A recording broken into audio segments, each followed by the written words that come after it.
Bom, eu vim de escola, na verdade, eu sou da Zona Norte de Juiz de Fora, sou oriunda de escola pública, né? Vim para a UFJF, entrei por meios afirmativos, né? Pelas cotas raciais, de renda, todas possíveis, e consegui acessar a universidade pública. Anteriormente, eu fiz um ano de ICH, Bacharelado de Ciências Humanas, e depois cheguei até a Faculdade de Comunicação. Já era um sonho, mas tive muitas dúvidas ao longo da adolescência, justamente pela falta de semelhantes, né, ocupando os lugares em que todo mundo falava que eu tinha capacidade, que eu podia fazer, porque eu gostava de fazer. Eu lembro muito bem de como que eu acompanhava reportagens, casos policiais principalmente. Eu venho de uma família que ama um caso policial, ama casos de repercussão. Então, eu sou criada pela minha avó, né? Pela minha mãe também, mas mais pela minha avó. Então, a gente sempre assistia jornal junto. Então, ela sempre acreditou em mim nessa caminhada. Cheguei à Facom em 2016 e foi um período muito feliz da minha vida, mas foi um período muito difícil. Porque quando eu cheguei aqui, a gente encontra também a realidade que a gente sabe que vem mudando ao longo do tempo, mas a gente também, como você disse, encontra muitas diferenças. Muitas vezes, a sorte que eu entrei numa turma em que a gente teve uma acolhida, né, mas eu imagino que nem seja sempre assim para todo mundo. Imagino em outros cursos também que a gente sabe de maioria branca. Mas a minha caminhada até hoje, assim, eu quis o jornalismo, decidi pelo jornalismo e lutei por ele, porque como a gente vem de um lugar em que a gente é obrigada a não desistir, pelo menos isso sempre foi me passado, que eu não poderia desistir, que só tinha eu, que eu tinha que chegar. O meu maior exemplo não foi uma jornalista. O meu maior exemplo foi a minha mãe, que passou pela Universidade Federal de Juiz de Fora e é assistente social.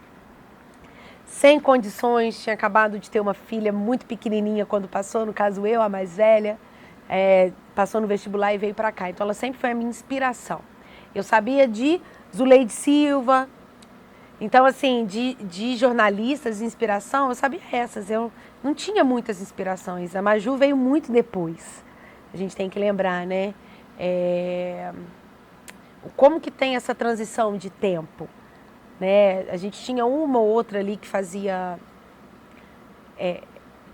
com que a gente refletisse que a gente poderia, mas não era assim nos lugares tão grandiosos de destaque, não davam o que elas mereciam. Então assim, a minha maior referência começou dentro de casa e ao longo do tempo eu fui me desenvolvendo. Dentro da faculdade, né, eu participei por várias bolsas. Eu venho de uma família, como eu disse, de pessoas pobres, negras, e eu tenho um irmão autista de 18 anos hoje. Então eu tive muito contato com a inclusão e a diversidade desde pequeno. E quando eu entrei na universidade, eu logo procurei estar perto das coisas que eu me encaixava. Então eu fui bolsista aqui quase 4 anos, 3 anos e pouquinho, na diretoria de ações afirmativas, onde eu era ledora e transcritora de pessoas com deficiência. Então era uma coisa que eu tinha uma semelhança também, que eu me sentia pertencente na luta de alguma causa. Isso me aproximou de mim também. E logo no terceiro período da faculdade, eu fiz um processo seletivo para a TV Integração, afiliada à Globo aqui. No terceiro período, eu lembro até hoje, tinham 18 pessoas concorrendo e 2 vagas. E quando saiu o resultado que eu tinha passado, foi um dia que eu tinha o sonho de mudar a vida da minha família, de fazer com que... Aquilo eu falei, gente, a gente vai viver melhor, as coisas não vão faltar, vai dar tudo certo. Então, desde então, nesse decorrer, eu comecei como produtora, sou produtora até hoje, apresentadora do Fala Comunidade, repórter do Fala Comunidade, e agora também apresento Notícias da Hora, agora também cubro férias de repórter, a um passo aí de estar oficialmente, né, na reportagem, me emocionei. Então, ao longo desses 7 anos, a TV me abraçou e eu já tive grandes experiências dentro do jornalismo.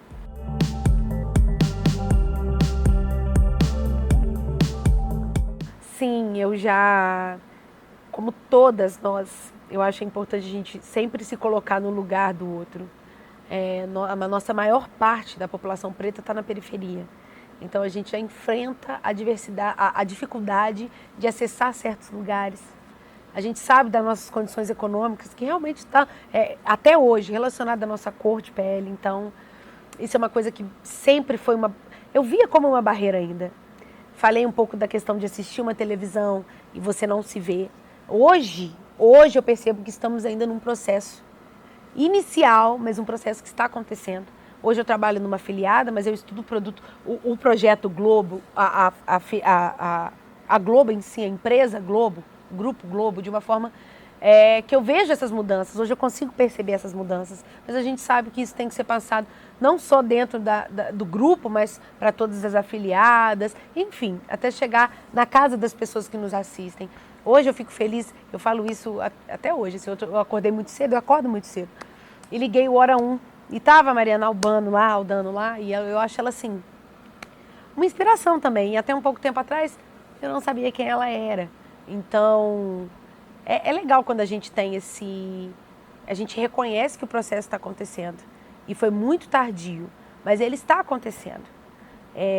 Hoje, dentro da emissora onde eu trabalho, eu sou a única, mas com fala comunidade, a única não, né? Única no vídeo ainda, mas nós temos estagiários já, né, negros, e temos cinegrafistas, mas eu acredito que isso ainda vai ser ampliado. Dentro das outras praças da TV Integração nós temos também, mas eu acredito que isso é uma parte inicial daquilo que ainda pode melhorar, ainda pode crescer, mas eu reconheço a mudança. Apresento um quadro em que eu carrego as pessoas negras que estão me assistindo dentro de casa. Então eu sinto que eu estou fazendo uma conexão com as outras pessoas de fora. E espero também que outras pessoas se sintam conectadas com aquilo que vem na TV. Então, a partir de jornalistas pretos.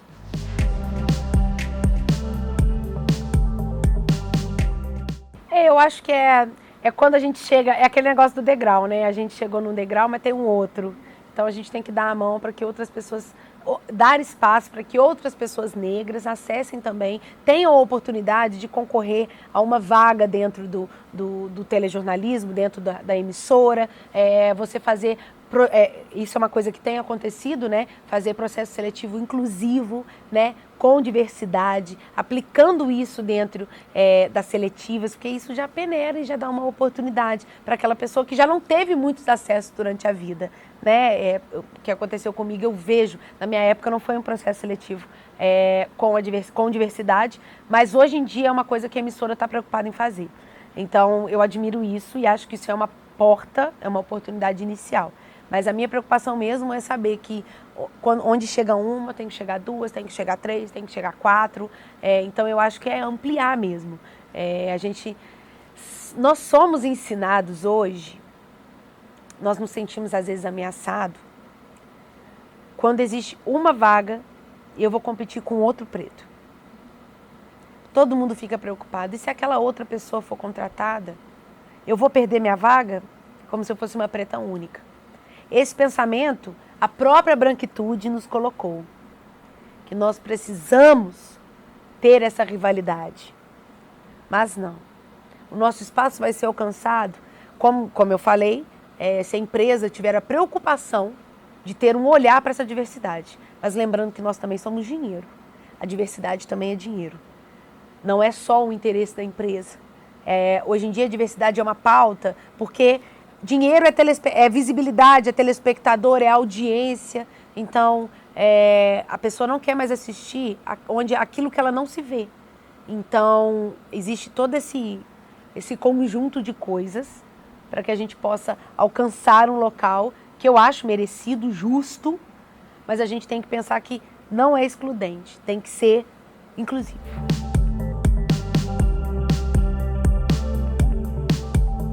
Nossa, gente, o público é uma questão assim. Eu lembro a primeira vez que eu entrei no ônibus e veio uma criança. Você mandou o cabelo hoje, tia? Eu vi você hoje. Ou as pessoas ficam me olhando assim, falam, nossa, eu adorei sua roupa, adorei o turbante que você usou, adoro turbante. Então, assim, eu sinto um carinho, um acolhimento a ponto da pessoa perguntar, onde você arruma seu cabelo? Hoje nós temos vários salões aí que cuidam de cabelo crespo, né, cacheado. Mas era uma dúvida do povo. E agora eles sabem por quê. Que tem um salão, que tem um lugar, por causa disso. Porque alguém também cuida do cabelo dele, o cabelo dela fica bonito assim. Várias vezes eu já fiz pauta voltada para isso, né? Reportagens no Fala Comunidade, por exemplo. O que mais me choca, além da cor em si, é a minha realidade social.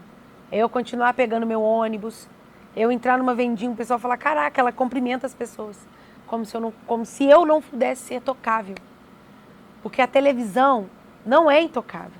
As pessoas são humanas e a gente tem que fazer um jornalismo humano. E isso inclui representar essas pessoas. Então é uma honra para mim representar a minha comunidade preta e o lugar de onde eu vim.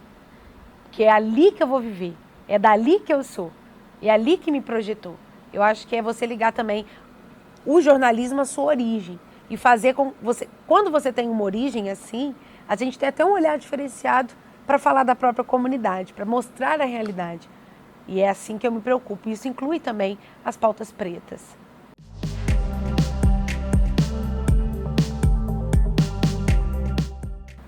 Nós temos mais produtores e cinegrafistas, estagiários negros, mas nós não temos cargos de liderança. Produção e edição não é cargo de liderança. É um cargo de liderança, mas assim, nós temos que ocupar a direção da empresa. Esse é o lugar que eu ainda não vejo a gente. Estou falando, né, das empresas em geral, não vejo, mas uma coisa que, como eu expliquei para você, a Globo hoje faz trainees específicos para você ser líder, para você sair com um cargo de liderança. Então você é preparado ao longo de 1 ano e pouco, 2 anos para assumir um cargo. Claro, como eu te falei, 14 mil, 15 mil inscritos para competir por 10, 15 vagas. Mas já é um começo. E eu acho que basta começar. É você ver que até nas questões, nos pensamentos de direção, de liderança, ali, de determinação, de escolhas, a diversidade tem que estar mais que presente. Porque você está pensando num todo. A sua empresa não é igual. Nem todo mundo lá é igual. Então eu acho que falta ocupar ainda nesses cargos, sabe? Edição, produção, se você fizer uma busca, você ainda vê. Por exemplo, eu comecei como estagiária, virei produtora, depois apresentei, enfim. Mas eu acredito que a liderança master ainda não é preta. E é ali que a gente vai chegar. E eu acredito nisso através dessas iniciativas que eu falei sobre abrir a porta lá embaixo. Porque se a empresa acreditar no funcionário, estou dando meu exemplo, acreditaram em mim para assumir várias coisas desde o estágio há 7 anos atrás. Então, se você dá isso uma oportunidade para um jovem, para alguém que está começando agora, pode ser estagiário, alguém que era produtor, tem sonho de virar editor, tem sonho de virar apresentador, vai dando oportunidade, alimente o seu talento, principalmente esse talento negro, que é o que a gente sente falta ainda, que ainda está em falta, está em processo de crescimento. Eu acho que assim a gente chega aos cargos master de liderança, né?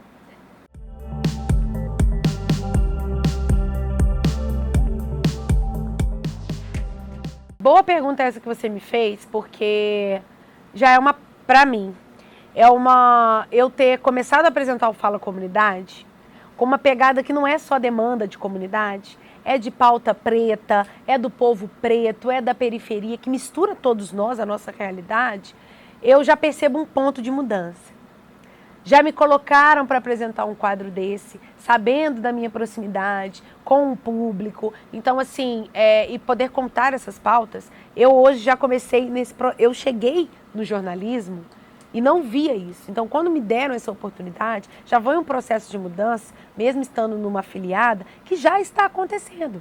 Esse processo já está acontecendo. Então, assim, hoje eu nunca tive nenhum problema dentro da emissora onde eu trabalho. Mas eu vejo que dentro do que eu falo, eu tenho umas propostas para o povo preto e eu consigo adequadamente apresentá-las, eu consigo fazer uma reportagem, eu consigo trazer as demandas, mas ainda acho que a gente pode ampliar tendo mais pessoas fazendo isso, né? E acredito também, igual você falou sobre questão das pautas pretas, que são várias escutas. São vários públicos, hoje são vários coletivos, são vários nichos. É você elaborar e dar oportunidade para todo mundo, para ninguém não se sentir representado, né? Assim como as pessoas trans, assim como as comunidades que nós temos hoje. Então, assim, é você fazer um jornalismo para qualquer pessoa que for consumir aquele produto. E outra, a gente não só... Eu falo comunidade, por exemplo, estou citando porque é o que eu faço. Você não dialoga só com a pessoa preta também. Você fala dela e você ensina às outras pessoas o tamanho do respeito que você deve dar à nossa classe, ao nosso grupo, à nossa comunidade. Então, eu acho que é um serviço educativo também. O jornalismo, ninguém é obrigado, mas se a gente está ali é porque a gente pode. E é isso.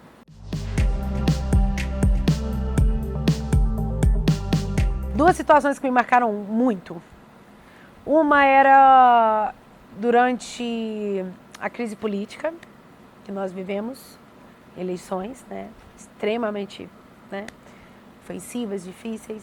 E eu fui gravar sobre como que as pessoas pretas estavam ocupando lugares de destaque.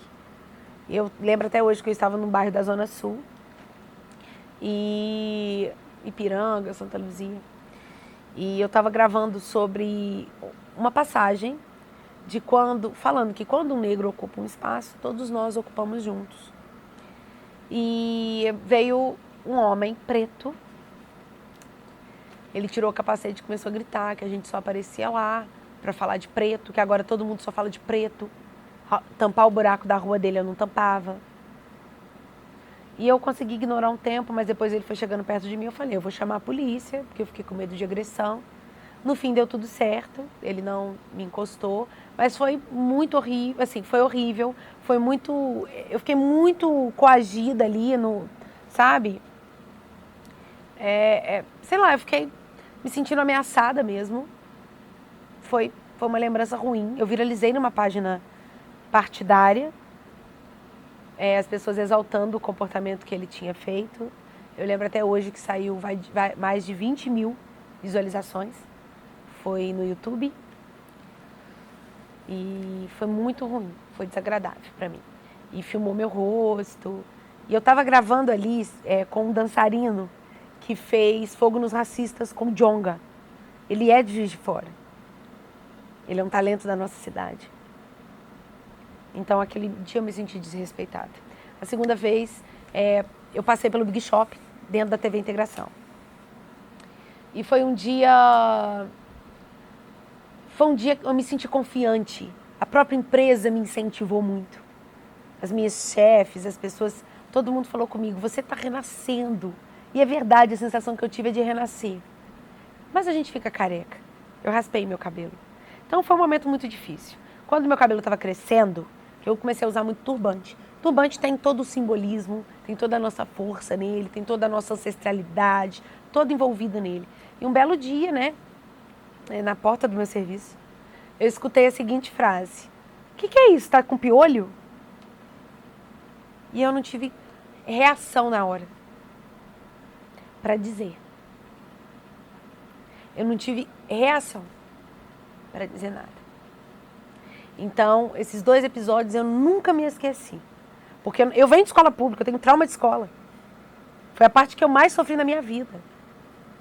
É bom para quem? Para criança branca. Porque para criança preta, eu só tenho a dizer o quanto que eu sofri. E passar isso na fase adulta, pensar que não vamos passar, essa possibilidade não existe. Então a gente tem que ter essa firmeza. Eu acredito nessa firmeza de você se autoafirmar, de você acreditar em quem você é. E parece bobagem, mas se você não se amar, qualquer coisinha dessa te deixa abalar e você larga o que você ama, o que você lutou para conseguir.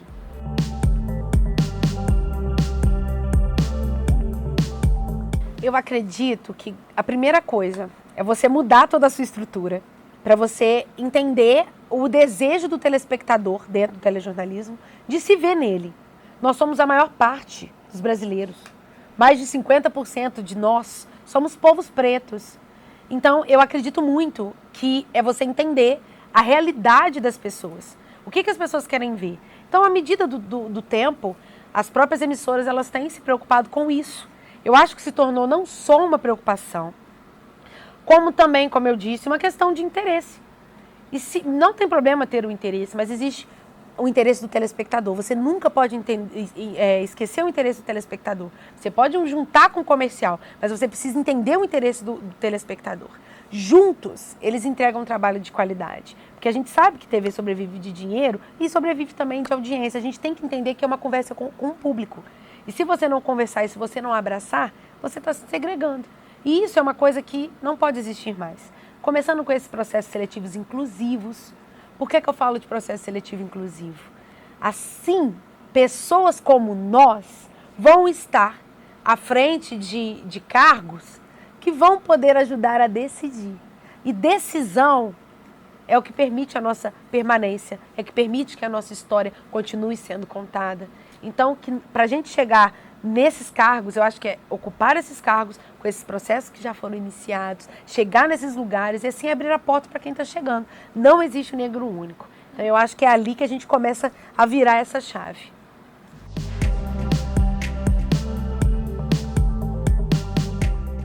A gente escuta muitas coisas, né, ao longo da trajetória, como se você não vai conseguir, você não pode. A primeira coisa é ignorar. Se você está dentro de uma universidade pública, particular, privada, você está aí dentro. Você já venceu muita coisa, já passou muita etapa. E por que você vai desistir de um sonho na melhor fase dele? Porque a gente está vivendo uma coisa que ninguém viveu antes. Uma época em que não vivíamos anteriormente. Então eu acredito que vão ter forças para te jogar lá embaixo, mas sempre vai ter um pontinho de coisa para continuar. E eu acho que é começando por isso, é sempre estudando. A gente sabe que a gente continua tendo que estudar dobrado, triplicado. A gente não deixar de adquirir conhecimento, que a nossa maior arma é o nosso conhecimento. Contra tudo e todos. E a gente se entender comunidade, não segregar. Se a gente aprender que as oportunidades são para todos e ampliadas, tudo fica melhor. Porque se eu cheguei lá, se outra pessoa chegou lá, eu sei que parece assim, impossível. Mas foi impossível para a gente estar aqui. Não acreditavam que a gente ia chegar, que a gente ia ter um diploma. Quantas vezes desacreditaram da gente? E assim é o telejornalismo. E o outro, aprender a consumir o do colega. Assistir o material que aquele colega, ver jornais de outros locais, se espelhar, se inspirar em outras pessoas, conhecer a história de vida daquela pessoa. Eu lembro quando eu conheci Maju, março de 2024. E estava na redação do Fantástico. Eu tenho uma amiga muito querida, Tabata Polini, que é repórter do Fantástico, amiga pessoal, e ela me deu essa oportunidade de conhecer Maju. Fomos almoçar. E eu ficava olhando para ela com a mesma carinha que eu olhava vendo pela televisão. Mesmo pessoalmente. E isso aconteceu. Isso aconteceu. E eu vou continuar contando isso para todo mundo. Porque quando eu repasso que essas coisas acontecem, para pessoas que vieram da mesma realidade que eu, que lutam pelas mesmas coisas que eu, ela vai chamar mais gente para contar a minha história. Ela vai chamar outras pessoas para repassar aquilo que eu passei para elas.